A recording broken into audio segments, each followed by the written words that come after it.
Sit down before it goes away.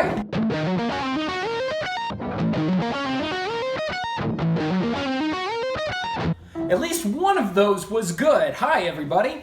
My name is Eric Barassa, and today I'm here to share with you a Greg Howe lick that I think is super fabulous, and I can actually play it up to speed, I think. 16th notes, 100 20 BPM. It is over a G sharp 7 chord. Okay, so we've got over this G sharp 7 chord, which happens towards the end of the guitar solo in Jumpstart by Greg Howe. We're starting on a D sharp. We've got this little diminished triad. I mean, I don't know if that's what he was thinking, but that's the shape that's there. So we got D sharp at the 11th fret on string 6, F sharp on the 14th fret, and then on the next string, we've got A sharp on the 13th fret. And then we go to C sharp on the 4th string, 11th fret. Okay, which actually outlines not a not a diminished triad, but a minor 7. So we've got a minor 7 arpeggio here. It's like a D sharp minor 7. Wow. Sorry, I just finished a 6-mile run and my head is still a little, hey. All right, so. And then we're gonna slide down to C natural, but in this case, we probably would wanna call it a B sharp. This is one of those rare times when calling something B sharp actually makes sense from a theory perspective.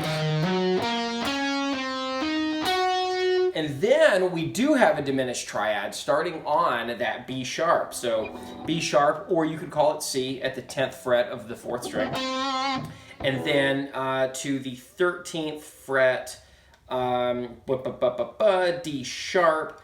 And then on the next string, what the heck was that? An F sharp on the 3rd string, 11th fret. So we put that together. I'm seeing a D sharp minor 7. And then transitioning into a B sharp diminished triad.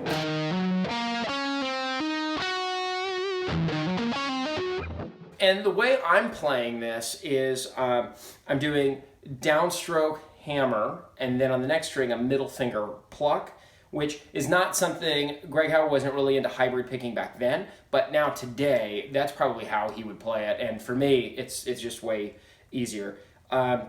And then we will do a downstroke again.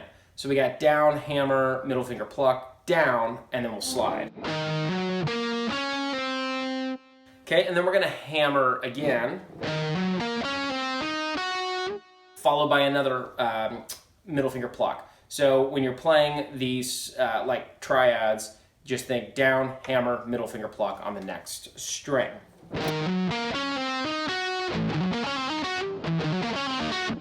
And then from there, we're going to slide up to the 15th fret to grab that A sharp and then hammer on to the B sharp. So we get the B sharp again, and then, well, let's just try all of that. Okay, and then we're going to do a middle finger pluck on the 16th fret, D sharp of the 2nd string, and then to F sharp on the 14th fret of the 1st string.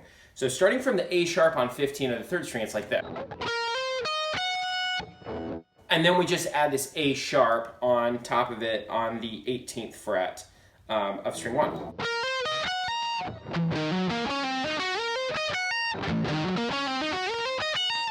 Just kidding, I'm doing a full-on sweep on that last part. So what is happening here is, yeah, you could think of D sharp minor 7 and then this B sharp diminished, but overall what I'm seeing are we've got in the chord G sharp 7, you've got G sharp, you've got B sharp, okay, part of the chord, and then we've got D sharp, and then the 7th would be the F sharp. So let's see how many times those come up. First note was a D sharp, then an F sharp, and then we have this A sharp. Okay, so A sharp, that's the 9th, which really cool color tone to use. So we're going to see that 9th a couple of times in here.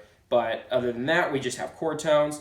And then we've got C sharp, which actually is not part of the arpeggio. That would be the 11th or the 4th, and this is the only time we see it. And so I kind of see it as just a passing tone or a leading tone into the B sharp. And then we've got the B sharp, the D sharp, and the F sharp.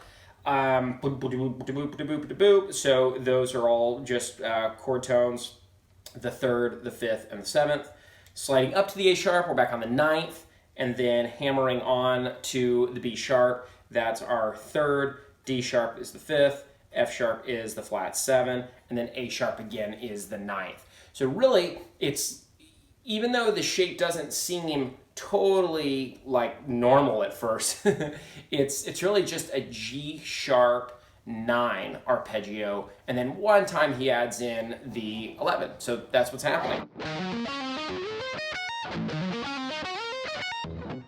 And it's played at 16th notes at 120 BPM. That was pretty close to about the speed that he plays it. It's one of the few Greg Howe licks I can play full speed. So that's why I picked it. But it's cool. It sounds super cool. I like it. And I apologize for guys, if y'all are not into theory, if you just want the cool lick, let me know in the comments below what you think. Like, do you want me to go that deep with the theory? I think for most people, it's a little much. For me, sometimes it's a little much. Would you rather just see cool licks and cool songs? Or do you want to understand what is going on? Because guitar students that come to me at my music school will, a lot of times their frustrations are that they can play some cool stuff, but they don't understand what's going on. They want to understand why it's happening. So if you got any questions about this or suggestions for future content, let me know. I've been Eric Barassa, and I will see you guys next time.